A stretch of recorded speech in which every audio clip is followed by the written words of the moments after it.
Good day, sir.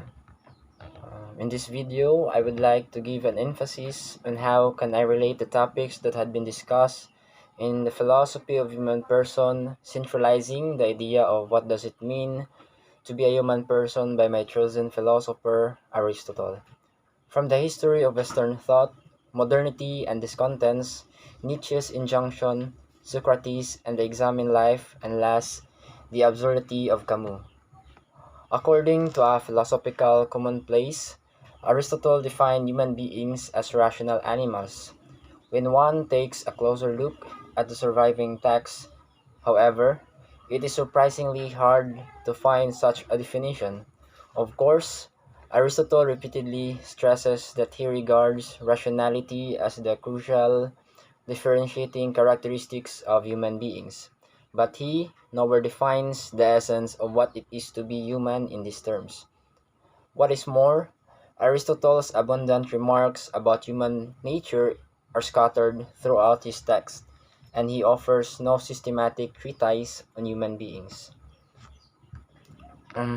These few philosophers have initiated a revolution in Western thought after being given the leisure to contemplate about the essence of existence. Human people have endeavored to explain and understand natural events from the dawn of civilization, and they have done so through the use of divine entities or religion, or what is called the Greek mythology. Human people have had a great dependence and regard for the gods for a long time, and the ancient Greeks were no exception. The ancient Greeks believed that the world was in order, that all that happens in the world can be explained by religion, and that was widely accepted in the ancient Greek philosophy. To provide some context, it has long been my conviction that human beings have an inherent problem with unhappiness, which I believe was the case with the old Greek style of thought.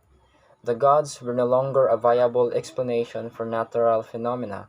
In this line of thinking fostered an attitude of inquiry among ancient Greek thinkers, who relied solely on human reason and observation of the natural world to explain natural phenomena, moving further away from religious explanation. Continuing through the ancient era of Western thought, humanity's overall understanding of philosophy grew as it destroyed and built upon previous thinkers' works. In the medieval time or medieval philosophy, St. Thomas Aquinas is known not just for his contribution to moral philosophy, but also for his brilliant synthesis of Plato's and Aristotle's philosophy, which combine ancient Greek ideals with medieval Christian thought.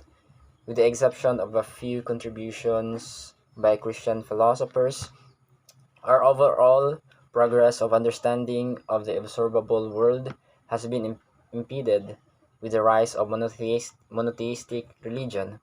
It was as if Western thought had reverted to ancient tradition of viewing the world through religious lenses, and humanity's intellectual advancement had degenerated by prioritizing faith above reason.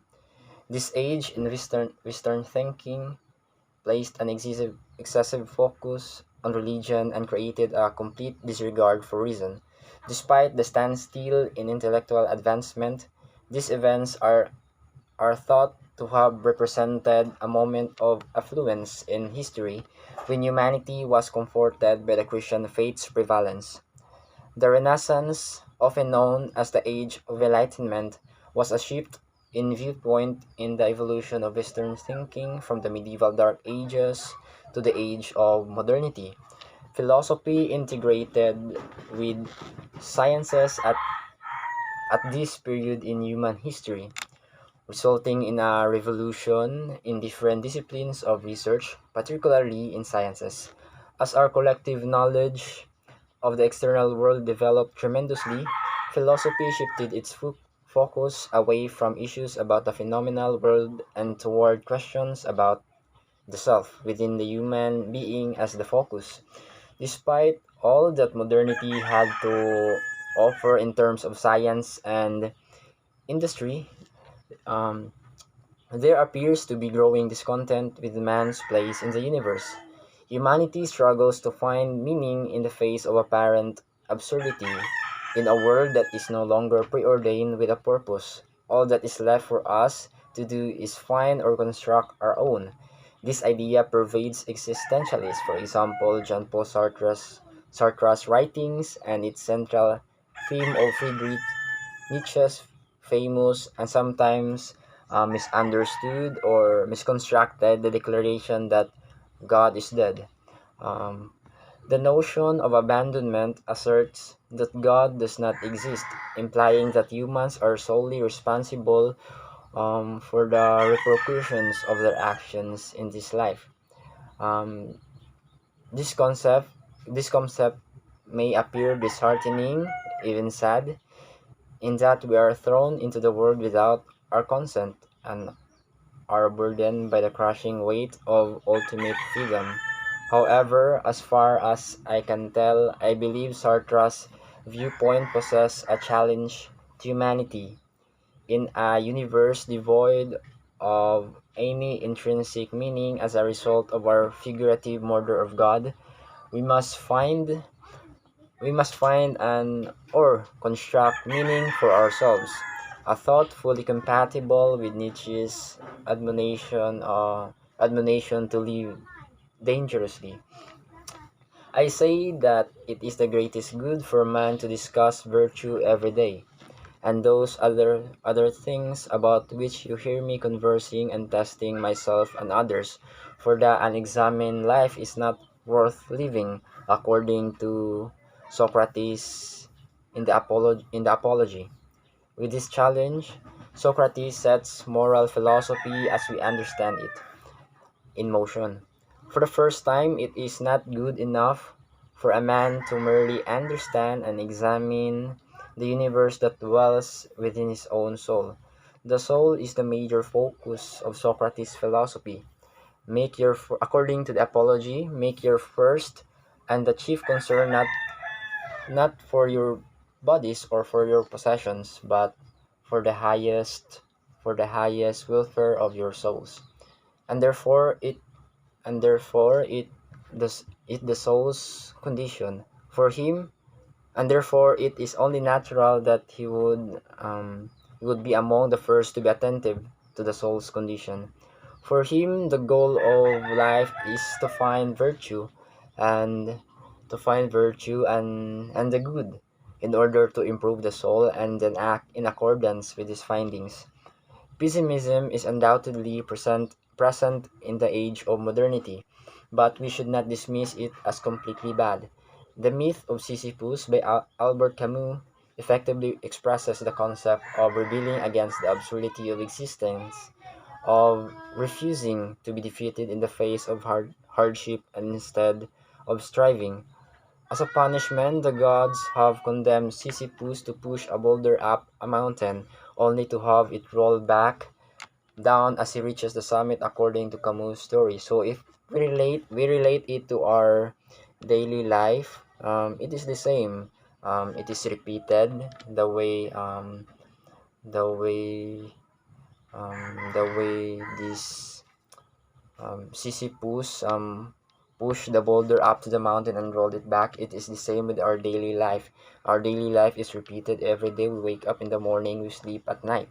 So it is repeatedly happening every day. So for Sisyphus, who is perfect embodiment of the human condition in the modern world, Camus depicts a physical uphill climb. So he relates it with our modern day experience, our life's experience, the repetition of our lives. In the different ideas and periods of time, it clearly explains how man progressed in his way of philosophizing and thinking capability. Man is a rational being according to Aristotle, and it centralized the idea that man is capable of knowing and understanding all things based on the different ideas and thoughts that I have presented earlier. So based on the different types of philosophy coming from the history of the Western thought, going to the modernity and its contents, to Nietzsche's injunction. Socrates and examine life and the absurdity of Camus.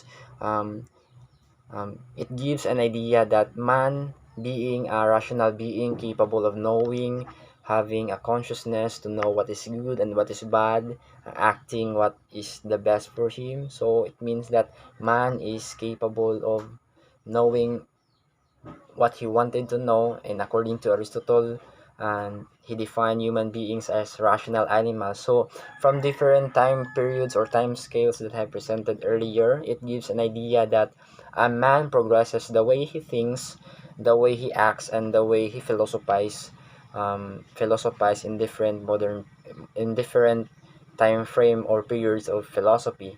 So I think that could be all. Thank you so much, and God bless.